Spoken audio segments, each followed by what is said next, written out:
অবশেষে তাইজুল কোর্টের সাজানো রায়টা পাঠ করা হলো, বিচারপতিদের দিয়ে পাঠ করানো হলো।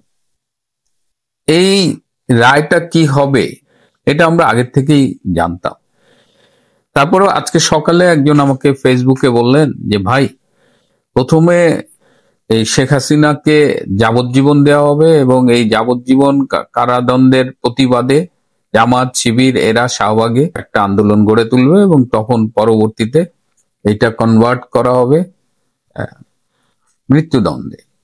আমি বলেছিলাম যে ভাই, এত নাটক করার সময় তো তাদের হাতে নাই। এই যে নাটক, মানে কোথায় কার বিদায় ঘন্টা বাজছে, কার কাউন্টডাউন শুরু হয়ে গেছে, এটা আমরা যতটুকু জানি বা না জানি, এটা ডক্টর ইউনূস খুব ভালো করেই জানে। তাইজুল ছাত্র জীবনে যারে বলা হতো যে উঠতে ভুল বসতে ভুল শিবিরের তাইজুল, সেই তাইজুল আজকে এই আইসিটিতে যেটা কাজটা করলো, এটার কনসিকুয়েন্স আপনারা খুব তাড়াতাড়ি পাবেন। আজকে সেটা নিয়ে বিস্তারিত কথা বলবো না। শুরুতে হলো একটা মামলার একটা অবৈধ কোর্ট। এই কোর্টটা করা হয়েছিল 1971 সালে যুদ্ধ অপরাধ, মানবতা বিরোধী অপরাধ, এইসব যে মুক্তিযুদ্ধে এইসব অপরাধ সংগঠিত হয়েছিল তার বিচারের জন্য।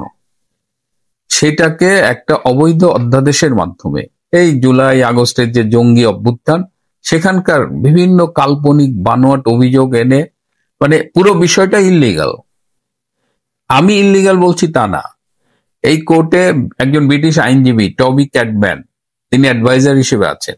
টবি ক্যাটম্যান নিজেই বলেছিলেন যে শেখ হাসিনার বিচার আমরা আন্তর্জাতিক অপরাধ আদালতে করি, সেটা নেদারল্যান্ডসের হেইগে।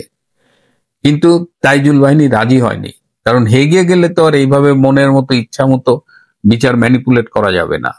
তাইজুল বাহিনী সমস্ত আইনের প্রতি বৃদ্ধাঙ্গুলি দেখিয়ে এই আইসিটিতে অবৈধভাবে এই মামলাটার বিচার করেছে।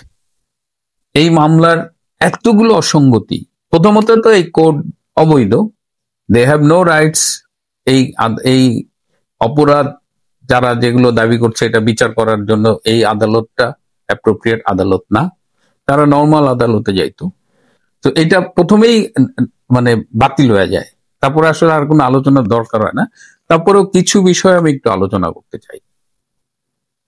এইখানে এই তাইজুলটা কে? এইখানে যখন 71-এর মানবতা বিরোধী অপরাধ, যুদ্ধ অপরাধী এদের বিচার হচ্ছিল, তখন তাইজুল ছিল ওই অপরাধীদের আইনজীবী।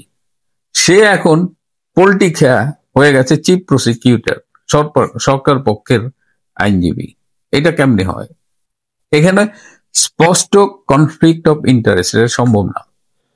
জাতিসংঘকে আয়না আপনি একটা তদন্ত করাইলেন, তদন্তের রিপোর্ট দিলেন, জাতিসংঘ বলতেছে 1400 মারা গেছে, আপনি বলতেছেন 800 মারা গেছে। সেই সময় পেপার ঘাটে দেখা যায় 150-200। এই 150-200 আবার কারা মারছে? কিছু মারা গেছে পুলিশের গুলিতে বা আইন শৃঙ্খলা রক্ষাকারী বাহিনীর হাতে। কেন আইন শৃঙ্খলা বাহিনী রক্ষাকারী বাহিনী গুলি করেছিল? বিকজ জাতীয় স্থাপনা, কেপিআই, জাতীয় গুরুত্বপূর্ণ স্থাপনাগুলো ধ্বংস করছিল, তখন পুলিশ বাধ্য হয়ে গুলি করেছে। এবং পুলিশ যে গুলি করেছে এই সবগুলো কিন্তু ডকুমেন্টেড এবং আইন মেনে করা হয়েছে। পুলিশ যে আইন মেনে গুলি করেছে এটা আমি বলছি না, এটা কে বলছে? এটা জাতিসংঘের যে তদন্ত, এই হিউম্যান রাইটস কমিশনের যে তদন্ত রিপোর্ট, সেখানে কিন্তু এই যে অনুচ্ছেদ 98, 99, 111, 300, 314-তে এই ধরনের পুলিশি অ্যাকশনকে বৈধতার কথা বলা হয়েছে। তাহলে এবার বলেন যে এইখানে যতগুলো ডেড বডি পড়েছে সব কি পুলিশের গুলিতে? তাহলে ব্রিগেডিয়ার সাকওয়াত, তখন তিনি স্বরাষ্ট্র উপদেষ্টা ছিলেন, তিনি যে সিএমএইচে আহত আনসারদের দেখতে গিয়ে বললেন যে 7.62 রাইফেল বোরের যে গুলিটা, সেই গুলি নাকি পুলিশের কাছে, সেই অস্ত্র পুলিশের কাছে থাকে না। তাহলে এই স্পেশাল রাইফেল, এই স্নাইপার রাইফেল কারা ব্যবহার করেছে? শুভ আফ্রিদি নামে একজন আর্মি থেকে বরখাস্তকৃত, তিনি ফেসবুকে স্ট্যাটাস দিয়ে বলেছেন যে তিনি এই আন্দোলনে স্নাইপার রাইফেল নিয়ে ছিলেন, তিনিও গুলি করেছেন। এই যে মুগ্ধ মারা গেছে, মুগ্ধর বাবা বলেছেন যে মুগ্ধ পুলিশের গুলিতে মারা যায়নি, এই যে রংপুরের আবু সাইদ মারা গেছে, আবু সাইদের বুকে রাবার বুলেট লেগেছে, তার পোস্টমর্টেম 5 বার চেঞ্জ করা হয়েছে, সেখানে দেখা যাচ্ছে যে মাথার পেছনে ক্ষত। এই মাথার পেছনে ক্ষতটা কোত্থেকে আসছে? কেন আবু সাইদকে ঘটনাস্থল থেকে আহত হওয়ার পরে কোথাও নিয়ে যে তাকে 4.5-5 ঘন্টা পরে রংপুর মেডিকেল আনা হলো? কেন সেইখানে ক্যামেরা ফিট করা ছিল? এবং ক্যামেরাগুলোর অবস্থান দেখবেন যে বিভিন্ন ইনসিডেন্টে ক্যামেরাগুলো অনেক সময় দেখা যাচ্ছে যে আহ, বন্দুক দেখাচ্ছে, ক্যামেরা ফিট করে যাচ্ছে বন্দুকের দিকে, কিন্তু ওই গুলিটা কোথায় গেছে এইটা আর ক্যামেরা দেখাচ্ছে না। ওই গুলিটা কি মানুষের গায়ে লেগেছে, নাকি কনক্রিটে লেগেছে, না মানুষের পায়ে লেগেছে? সো পুরোটা যে মেটিকুলাসলি ডিজাইন একটা প্ল্যান ছিল, কনস্পিরেসি ছিল, যেটা ডক্টর ইউনূস বলেছে, সেটা কিন্তু খুব স্পষ্টভাবে এই পুরো বিষয়টাকে আমরা দেখতে পাই। আরো অনেক অনেক ফার্স এখানে একজন আইনজীবী দিছে রাষ্ট্র পক্ষ থেকে, শেখ হাসিনাকে ডিফেন্ড করার জন্য একজন আইনজীবী দিছে, মোহাম্মদ আমির হোসেন। ক্যামেরা অন ছিল, তিনি বিচারপতিদের সাথে কথা বলছেন, তিনি হাসতেছেন। এই যে দেখেন, আমি ভিডিওটা রেখে দিছি। আপনি এখানে কথা বলেন, মিডিয়ার সামনে কথা বলেন, বিচার তো কোনো পর্যায়ে নেই। আমি যেও কথা বলুন আপনার কারণে না খালাস পাবে তা করে নেই। বলছি যে আমি বিশ্বাস করি যখন সাংবাদিকরা প্রশ্ন করে আমাকে যে আপনার আসামি খালাস পাবে কিনা, আমি বলেছি আমি বিশ্বাস করি যে আমার দৃঢ় বিশ্বাস যে আমার আসামি খালাস পাবো। সেটা তো বলতেই পারি, আমার বিশ্বাস, আমার চেষ্টা, সেটা কথা আমি বলতেই পারি। যদি ভুল হয় আমার আদালত আমাকে সংশোধন করবেন। না আমি করি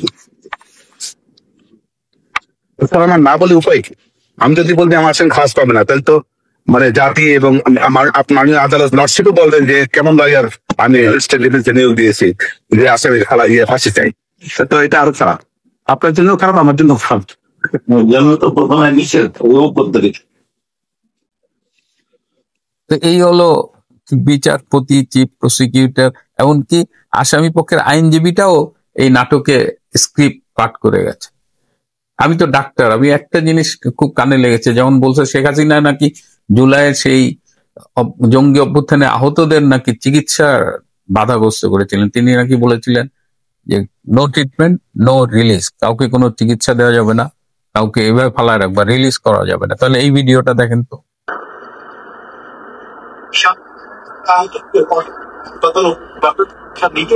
চিকিৎসা নেয় 272 জন, এর মধ্যে 91টি গুরুতর, 76 জন। তাদের অনেকেই রয়েছে অঙ্গধারণ সংখ্যা। তাদের থেকে অর্থোপেডিক হাসপাতালে যান প্রধানমন্ত্রী। আহতদের খোঁজ নেওয়ার পাশাপাশি কথা বলে চিকিৎসা নার্সদের সঙ্গে, জানান চিকিৎসা ব্যয় ছাড়া প্রয়োজনে কৃত্রিম অঙ্গ প্রতিস্থাপনের ব্যবস্থা করবে সরকার। আজকে চিকিৎসার জন্য যা যা লাগবে আমরা করে দেবো, করে দিচ্ছি। আর যা পা হারিয়েছে বা হাত হারিয়েছে আমরা কৃত্রিম পায়ের ব্যবস্থা করে দেবো, যাতে তারা আবার সুস্থ মানুষের মতো চলতে পারে, নিজের কাজ করতে পারে।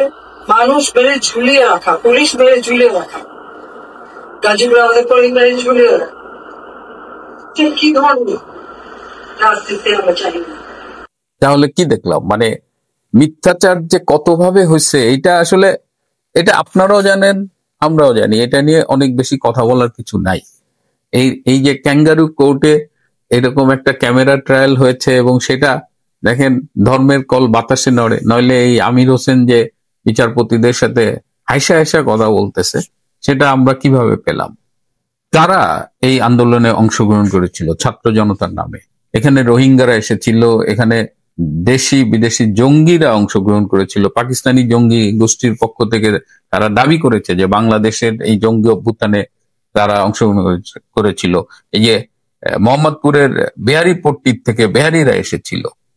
তো এটা তো ছাত্র জনতার আন্দোলন ছিল না? 5টা অভিযোগে শেখ হাসিনার বিরুদ্ধে বিচার করে এই রায় দেওয়া হলো। সাথে আমাদের স্বরাষ্ট্রমন্ত্রী আসাদুজ্জামান কামালকেও মৃত্যুদণ্ড দেওয়া হয়েছে। এবং কদিন আগে চিফ প্রসিকিউটর তাজুল বলছে যে আমার উপরে প্রেশার করে লাভ নেই, আমি চেষ্টা করছি যত দ্রুত এই বিচার করা যায়।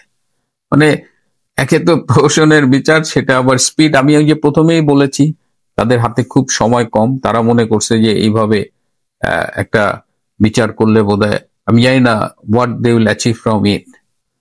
আপনি যদি চিন্তা করেন 5ই আগস্টে কিন্তু তাদের মূল প্ল্যান ছিল শেখ হাসিনাকে হত্যা করা, এবং সেই প্ল্যানটা ছিল জামাতের, এবং এই সেনাপ্রধান জেনারেল ওয়াকার খান তাতে এগ্রি করেছিলেন। এই সেটা যদি চিন্তা করি আমরা, তাহলে তো শেখ হাসিনা বেঁচে আছেন, দেশের বাইরে নিরাপদে আছেন। বঙ্গবন্ধু শেখ মুজিবুর রহমান যখন 71 সালে পাকিস্তানের কারাগারে বন্দী, তখন 8টি মামলায় তার ফাঁসির আদেশ হয়েছিল। রাজনীতিতে সেই পুরনো হিসাবটা কিন্তু আবার ফিরে এসেছে। সুতরাং তারা শেখ হাসিনাকে ধরতে পারেনি, এখন যত রাগ ছাড়ছে। কিন্তু এটা করে কি তাদের শেষ রক্ষা হবে? ডক্টর ইউনূসের কি কাউন্টডাউন শুরু হয়ে গেছে? এই যে ডক্টর খলিল ভারতে যাবেন, সম্ভবত আগামীকাল যাবেন, he will feel the heat, তিনি টের পাবেন। আর সবশেষে একটা কথা, বেশ কিছু ফোন পেয়েছি, অনেকেরই মন খারাপ। যারা খুব মন খারাপ করছেন তাদের প্রতি আমার একটা পরামর্শ, যে মন খারাপ হলে মন খারাপ করতে হয়। যে কোনো ঘটনার যদি কোনো প্রতিক্রিয়া থাকে, যদি স্বাভাবিকভাবে কোনো প্রতিক্রিয়া হয়, অ্যালাউ দ্যাট, কিন্তু ভেঙে পড়া যাবে না। আমরা 15 মাস অতিক্রম করে এসেছি এবং এই 15 মাসে 5ই আগস্ট আমাদের অবস্থান কোথায় ছিল, আজকে আমাদের অবস্থান কোথায়, আজকে শেখ হাসিনা কোথায়, জাস্ট হিসাবটা দেখেন। জাস্ট সময়ই শেখ হাসিনাকে রাজস্বিকভাবে ফিরিয়ে আনবে। সো আমরা তো ক্রমশ শত্রুর মুখে ছাই দিয়ে এগিয়ে যাচ্ছি। তারা আজকে 32 ভাঙার চেষ্টা করেছে, ব্যর্থ হয়েছে। 32টা আসলে কিছু নাই, বেসিক্যালি গুড়িয়েই তো দিয়েছে, তাও তারা ব্যর্থ হয়েছে। এই কোর্টের একটা রায় দিয়ে তারা সাময়িক উল্লাস করবে, তারা তাদের অক্ষমতাগুলো ঢেকে তারা এই উল্লাসের মধ্য দিয়ে একটা মনস্তাত্ত্বিক চাপ আপনাদের উপরে প্রয়োগ করার চেষ্টা করবে। কিন্তু রাজনীতি, আমি কিন্তু ব্যক্তিগতভাবে এই রাজনীতির এই প্রক্রিয়ার মধ্য দিয়ে গিয়ে অনেকদিন পরে মনে হচ্ছে যে আসলেই রাজনীতি করছি। তো রাজনীতিতে দুঃসময় আসে, কিন্তু এটাই শেষ না। শেখ হাসিনা অত্যন্ত শক্ত আছেন, তিনি জানতেন এই রায়টা তার কি হবে, কিন্তু তিনি ভেঙে পড়েননি। তিনি ক্রমাগত কথা বলেছেন, তিনি বিশ্বের সামনে আজকাল কথা বলছেন। এবং এই যে সাজানো মামলা, এই যে ক্যাঙ্গারু কোর্টের রায়, এগুলো কোনো কিছুই থাকবে না। তাহলে এগুলো থাকবে না যে বলি, কিসের ভিত্তিতে বলি? যে প্যাকেজে বাংলাদেশ আওয়ামী লীগ রাজনীতিতে ফিরবে, যে প্যাকেজে বাংলাদেশ আওয়ামী লীগ নির্বাচনে অংশগ্রহণ করবে, যে প্যাকেজে শেখ হাসিনা ফিরবে, সেই প্যাকেজেরই অংশ থাকবে এই আইসিটিতে যে অবৈধ বিচারগুলো হয়েছে সব বাতিল করে দেওয়া। এবং সেটা হবেই। আমার এই কথাটা আপনারা নোট ডাউন করে রাখেন। প্রিয় বন্ধুরা, আজ এ পর্যন্তই। যুদ্ধের মাঠে আছি। ভালো থাকবেন, সুস্থ থাকবেন, তার চেয়েও জরুরি হলো নিরাপদে থাকবেন। সবাইকে অনেক ধন্যবাদ।